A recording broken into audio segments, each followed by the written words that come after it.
Hello students, मैं doctor Gauri Bhatnagar Sanskrit tutorials में आपका स्वागत है। अभिज्ञा शाकुंतलम पढ़ रहे थे हम, जिसके 4 अंक पूर्ण हो चुके हैं। अब हम आज इस वीडियो में 5वां अंक शुरू करेंगे। 5वें अंक में पिछले वीडियो में आपने पढ़ा था, चतुर्थ अंक जहाँ समाप्त हुआ था कि शकुंतला की विदाई हो रही है और उसको दुष्यंत के पास ऋषिकर्ण भेज रहे हैं। अब ये अंक वहीं से शुरू होगा, जबकि दुष्यंत वहाँ पे ऋषि कुमार शकुंतला को लेके पहुँच जाते हैं। और इस अंक में है कि राजा शकुंतला को पहचानने से मना कर देता है, क्योंकि दुर्वासा ऋषि का श्राप होता है। उसको शकुंतला के विषय में कुछ भी नहीं याद होता है। कई बातें शकुंतला याद दिलाती है, लेकिन उसको नहीं याद आती। फिर वो राजपुरोहित जो है उसका सोल्यूशन निकालता है। राजपुरोहित कहता है कि मैं इसको अपने साथ ले जाता हूँ। आपको एक किसी ने बताया था कि आपकी चक्रवर्ती पुत्र उत्पन्न होगा, तो अगर इसका पुत्र चक्रवर्ती लक्षणों से युक्त होता है तो इसका मतलब ये आपकी पत्नी है। तो मैं इसके पुत्र रत्न की प्राप्ति होने तक इसको अपने पास रख लेता हूँ। इस तरह से कह के राजपुरोहित उसको शकुंतला को दरबार से लेके चला जाता है। वो जो ऋषि कुमार होते हैं वो पहले ही वहां से चले गए होते हैं। राजपुरोहित बाहर निकलता है, तब तक एक तेज रोशनी होती है और वो शकुंतला को लेकर अंतर्धान हो जाती है स्त्री की आकृति के रूप में। तो यहाँ पर ये अंक समाप्त होता है। राजपुरोहित एकदम परेशान हो जाता है और भाग के राजा के पास जाता है। उसको कहता है कि एक तेज रोशनी आई जो कि शकुंतला को लेके चली गई। अच्छा, अब शुरू करते हैं 5वां अंक। तथा प्रविशति कंचुकी। तब कंचुकी प्रवेश करता है। कंचुकी कहता है आत्मनिर्भर अपने आप को। कंचुकी कौन होता है?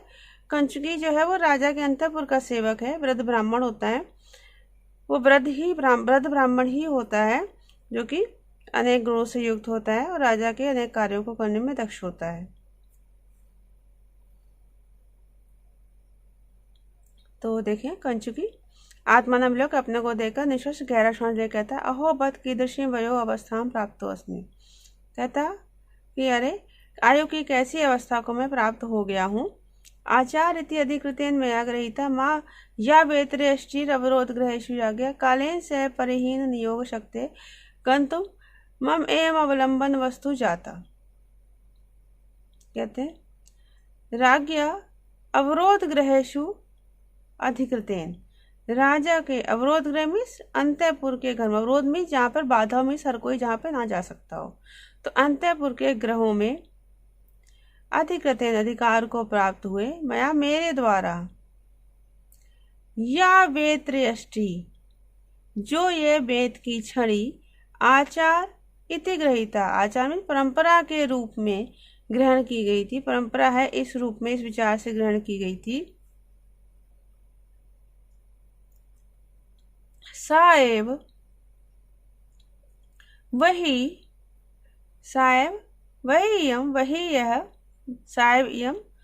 यह छड़ी कालेन परिहीन नियोग शक्ते।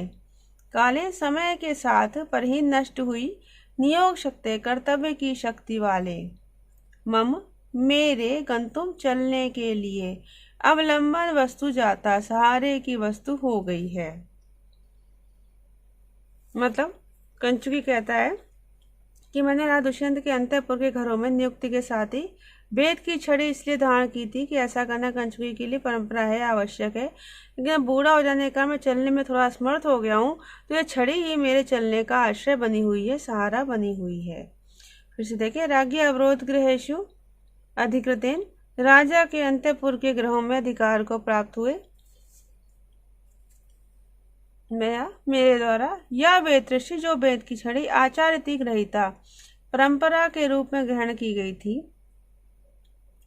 सा एवं वही यह छड़ी कालेन परिहीन नियोग शक्ति समय के साथ साथ परिहीन नष्ट हुई, नियोग शक्ति कार्य की शक्ति वाले मम मेरे गंतुम चलने के लिए अवलंबन वस्तु जाता सहारे की वस्तु हो गई है।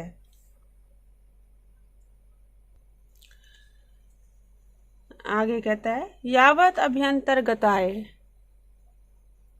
तो अंदर गए हुए देवयान महाराज से अनुष्ठेयम अकालक्षेपा निवेदयामि। विलंब ना करने योग्य, अकालक्षेप विलंब ना करने योग्य कार्य को, अनुष्ठेयम कार्य को मैं निवेदन करता हूँ। द्वैपदे गत्वा 2 कदम चल के किम पुनः तत्, वह कार्य किया था सुस्मृति याद करके आम हाँ। कर्ण शिष्या तपोधना देवम दृष्टुम इच्छन्ति, कि कर्ण के शिष्य तपस्वीगण देव को महाराज के दर्शन करना चाहते हैं। वो चित्रम इदम, अरे ये बड़े ही आश्चर्य की बात है। क्या आश्चर्य की बात है? क्षणात् प्रबोधमायाति लंघ्यते तमसा पुनः निर्वास्यतः प्रदीपस्य शिखेव जरतो मति। कहते हैं निर्वास्यता प्रदीपस्य शिखेव, बुझते हुए दिए की लौ की तरह। जरता मति, मुझ बूढ़े की बुद्धि। क्षणात्, क्षण भर में ही। प्रबोधम आयाति, प्रबोध को प्राप्त कर लेती है, जागृत हो जाती है। पुनः तमसा लंघ्यते, और फिर क्षण भर में ही तम अर्थात अज्ञान रूपी अंधकार से ढक जाती है। मतलब कंचुकी के माध्यम से कालिदास ने वृद्धावस्था में बुद्धि की दशा का वर्णन किया है। जब बुझते हुए दीपक की लौ क्षण के तेज चमक कर फिर बुझ जाती है। उसके बाद बूढ़े व्यक्ति की बुद्धि थोड़ी देर के लिए ठीक काम करती है, फिर एकदम जड़ हो जाती है। तो देखिए, निर्वासिता प्रदीप से शिखेव, बुझते हुए दीपक की लौ के समान। जड़ता मति, मुझ बूढ़े की बुद्धि। क्षणात्, क्षण भर में ही। प्रबोधम आयाति, जागृत हो जाती है। पुनः तमसा लंघ्यते, पुनः ज्ञान रूपी अंधकार से ढक जाती है। परिक्रम में आकाश से घूमकर आकाश की ओर देखकर मौद्गल्य धर्म कार्यम अनतिपात्यम, हे मौद्गल्य, धर्म का कार्य टालने योग्य नहीं है। तद देवस्य तद आवेतुम इच्छामि, तो देव से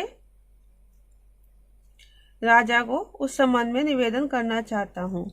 मतलब वो कहता है कि ऋषि वो मिलने आए हैं, धर्म का कार्य हो सकता है कोई, तो वो टालने योग्य नहीं है। किंबमी क्या कहते हो, किंबर ऋषि क्या कहते हो? ननो इदानी में धर्मासना उत्थिता पुनः पुनः उपरुद्धते देव, कि धर्मासन से अभी अभी इदानी में अभी उठे हुए राजा को बार बार परेशान किया जा रहा है। ननो ईदृशो लोकतंत्र अधिकारा, क्या निश्चित रूप से प्रजा पालन का अधिकार ही कर्तव्य ही ऐसा होता है। पश्य देखो, अब यहाँ पे आकाश में आवाज करके मौद्गल्य को कह रहा है, मतलब मौद्गल्य नामक व्यक्ति उपस्थित नहीं है मंच पर, और ना ही उसको दिखाया गया है, इसीलिए उस बात को रिपीट किया गया है। क्या कहते हो मीन्स तुम क्या कह रहे हो, इस तरह से वो रिपीट की गई ये बात कि दर्शकों को बताने के लिए कि मौद्गल्य जो है वो कुछ कह रहा है और ये यहाँ पे कंचुकी सुन रहा है। क्योंकि मौद्गल्य का जो कैरेक्टर है वो वहाँ पर प्रस्तुत नहीं किया गया है, केवल उसको बताया गया है कि मौद्गल्य से ये बात कर रहा है, इसलिए किंबरविशी करके उसकी बात को ही दोबारा बोला गया है। हाँ, कहता है भानु सकृत तुरंग एव रात्रि एवं गंधर्व प्रहाति अवेक्ष दाह्यम न समोस्ति बहने षष्ठांश वृत्तेरपि धर्मेश। कहता भानु सकृत युक्त तुरंग एव, सूर्य एक बारी जुते हुए घोड़ों वाला होता है। गंधर्व है रात्रि दिन प्रयाति, गंधर्व है वायु रात दिन चलती है। दाह्यम अवेक्ष्य वहने शमः नास्ति, दाह्यम जलाने योग्य वस्तु को अपेक्ष देखकर वहने अग्नि शांत नहीं होती। षष्ठांत वृत्तिरपि धर्म एष, तो षष्ठांत वृत्तिरपि षष्ठ भाग को षष्ठांत से वृत्ति पे जीविका चलाने वाले अर्थात राजा का भी धर्मेश यही धर्म है। मतलब वो कहते हैं कि सूर्य वायु अग्नि कहीं से वेतन नहीं लेते, फिर भी सूर्य बिना किसी विश्राम के संसार को प्रकाशित करता है, रोशनी देता है, हवा निरंतर चलती है, और अग्नि भी सामने अगर जलाने योग्य वस्तु हो तो बिना जलाए शांत नहीं रहती। तो राजा तो अपनी प्रजा से उसकी आय का छठा भाग ग्रहण करता है उसकी रक्षा के लिए, प्रजा पालन के लिए, तो उसका कर्तव्य है ऐसा कार्य करना, प्रजा अर्थात प्रजा का पालन करने के लिए रात दिन तैयार रहना। तो भानु सकृत युक्त तुरंगे, सूर्य एक बार जुते घोड़ों वाला है। गंधर्व रात्रिरम प्रहाति, वायु रात दिन चलती है। दाह्यम अवेक्ष, जलाने योग्य वस्तु को देखकर वहने न शमोस्ति, अग्नि शांत नहीं होती। षष्ठांत वृत्त्यपि धर्मेश, षष्ठांश से जीविका चलाने वाले अर्थात राजा का भी यही धर्म है। किंप्रवेशी क्या कहते हो? ते संगीतशाला संगतम मंडपम गच्छ, संगीतशाला से सटे हुए मंडप में जाओ। अनुष्ठीयताम नियोग इति, अपना कार्य पूर्ण करो। यावत तत्र गच्छामि, तो वहीं जाता हूँ। परिक्रम लोकचा, घूम कर और देख कर। कहता है प्रजा प्रजा स्वायव तंत्रित्वा निषेवते शांतमना विवेक्तम यूथानि संचारय प्रतप्ता शीतम दिवा स्थान विव दीपेंद्र। कहता है कि स्व प्रजा एवं प्रजा, अपनी संतान की तरह, प्रजा का एक संतान है, एक प्रजा है, अपनी संतान की तरह प्रजा का तंत्रित्वा पालन करके शांत मन वाले या दुष्यंत दिवा दिन में, शांत मन वाले दुष्यंत विविक्तम निषेवते, उसी प्रकार एकांत प्रदेश का सेवन कर रहे हैं जिस प्रकार से दिवा दिन में यूथानी संचारे झुंड को भेजकर रवि प्रतप्ता सूर्य से पीड़ित हुआ दीपेंद्रा गजराज शीतल स्थान का सेवन करता है। मतलब वो कह रहे हैं कि दुष्यंत जो है संतान के समान प्रजा का पालन करते हैं और ये कार्य की समाप्ति पर शांत मन से एकांत प्रदेश में स्थित हैं। यहाँ पर कवि ने गजराज की उपमा दी। ऐसे हाथियों का राजा मध्याह्न में अपने सभी साथियों को इधर उधर भेज देता है, स्वयं किसी वृक्ष की शीतल छाया में बैठ जाता है, उसी प्रकार राजा भी अब शांत होकर बैठे हुए हैं। तो स्व प्रजा एवं प्रजातंत्रित्वा,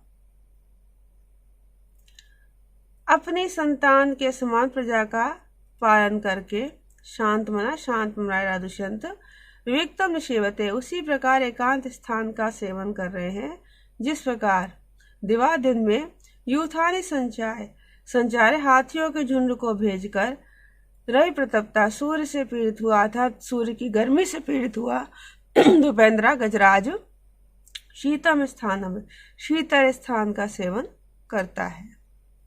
तथा पृष्ठति आसन स्था परमित प्रवारु राजा विदूषकश्च, इस प्रकार इसके पश्चात आसन में बैठा हुआ सीमित परिवार वाला अर्थात सीमित सेवकों वाला राजा विदूषक प्रवेश करता है। तो विदूषक का नाम क्या है इसमें? विदूषक का नाम माधव है। विदूषक कर्णदत्ता कानलाय कहता है संगीत, यहाँ से उठाएंगे, संगीत शाला अंत अवधानम देही, संगीत शाला के अंदर की ओर ध्यान लें। ताल गति विशुद्धाया खलु वीणाया स्वर संयोगा श्रूयते, ताल और गति से विशुद्ध वीणा का स्वर संयोग सुनाई दे रहा है। जाने ऐसा प्रतीत होता है तत्र भवती हंसपदिका वर्ण परिचय करोति, कि आदरणीय हंसपदिका रानी वर्णों का अभ्यास कर रही हैं। राजा आकर्णन कान लगाकर सुनकर कहता है माधवे तूष्णिम भव यावद आकर्ण्यामि, शांत हो जा तब मैं सुनता हूँ। तब तक कंचुकी वहां पहुंच जाता है और कंचुकी कहता है ए व्यासक्त चित्तो देवा, अरे देव तो महाराज तो अन्यत्र ही मन लगाए हुए हैं। अवसरम ता प्रतिपालयामी, तो अवसर की प्रतीक्षा करता हूँ। योगसिता खड़ा हुआ देखकर खड़ा हो जाता है। नेपथ्य गीत, ये पर्दे के पीछे गाना गाया जा रहा है। क्या गाना गाया जा रहा है? अभिना मधुलोलुपस्तम तथा परिचुम्ब्याम मंजरीम कमल वसती मात निवृत्तो मधुकर विस्मृतो अस्य इनाम कथम। कहती मधुकर हे भौरे अभिनव लोलुप, अभिनव मधुलोलुप, नए मधु के मीन्स नए फूलों के रस के लोभी तुम, आम्र मंजरी का तथा परिचुम्ब, उस प्रकार से चुंबन करके सेवन करके, कमल वसती मात निवृत्त, कमल में निवास मात्र से निवृत्त संतुष्ट होकर, ए नाम इस आम्र मंजरी को कथम विस्मृतासी, क्यों भूल गए हो। मतलब भ्रमर के माध्यम से हंसपदिका दुष्यंत को उलाहना देती है कि हे प्रियतम, तुम मेरे पास मेरे साथ उस प्रकार पूर्ण आनंद प्राप्त करके अब तुम अन्यत्र अर्थात और रानियों के पास जाकर मुझे भूल गए हो, मुझे क्यों भूल गए हो। इस तरह से वो उलाहना दे रही है भौरे के माध्यम से। फिर से देखें, मधुकर हे भौरे अभिनव मधुलोलुपा तुम, नए फूलों के रस के लोभी तुम, आम्र मंजरी तथा परिचुम्ब, आम की मंजरी को उस प्रकार से चुंबन करके, कमल वसती मात्र निवृत्त, अब कमल में निवास मात्र से संतुष्ट होकर, ए नाम इस आम मंजरी को कथम विस्मृता असि, किस प्रकार से भूल गए हो, क्यों भूल गए हो।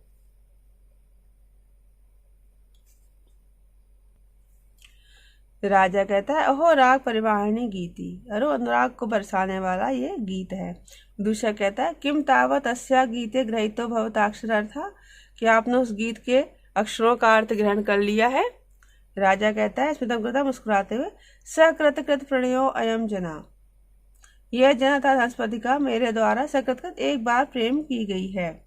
तद अहम अस्या देवी वसुमतीम अंतरेण मद उपालंभ अवगतो अस्मि, अतः रानी बसुमती को अंतरेण लक्ष्य करके मद उपालम मुझे दिए गए इस उलाहने को मैं समझ गया हूँ। सखे माधव, हे मित्र माधव, मद वचनात् उचिताम हंसपति का निपुणम उपालब्धा अस्मि, मेरी ओर से उचिताम, मेरी ओर से उचिताम उनको कहो, हंसपति को कहो कि हमें बड़ा ही निपुण रूप में निपुणता पूर्वक उलाहना दिया गया है। दूसरा कहता है यदि भगवान आज्ञा पाती, जैसी यह आज्ञा दे, उठाए उठकर भो वैसे हे मित्र ग्रहिता से तया पर किए हंसते, उसके द्वारा दूसरे हाथों से पकड़े गए शिखंड के अप्सरसा बीत रागस्य नास्ति में मोक्ष का, उसके द्वारा दूसरे अथा सेवका आदि हाथों में पकड़े हुए मेरा उसी प्रकार से मोक्ष नहीं होगा, छुटकारा नहीं होगा, जैसे अप्सरा से पक्के साथ अप्सरा के द्वारा पकड़े हुए वीतरागी व्यक्ति को मोक्ष प्राप्त नहीं होता। राजा कहता वैसे मित्र नागरिक वृत्या संगाप्य नाम, नागरिकों जैसे व्यवहार से उसे बताना था, शिष्ट व्यवहार से उसको कहना। विषय कहता कागति, चलो क्या उपाय था, तुम्हें जानना ही होगा क्या उपाय है। निष्क्रांता निकल जाता है। तो इस वीडियो में इतना ही। साथ बने रहने के लिए धन्यवाद।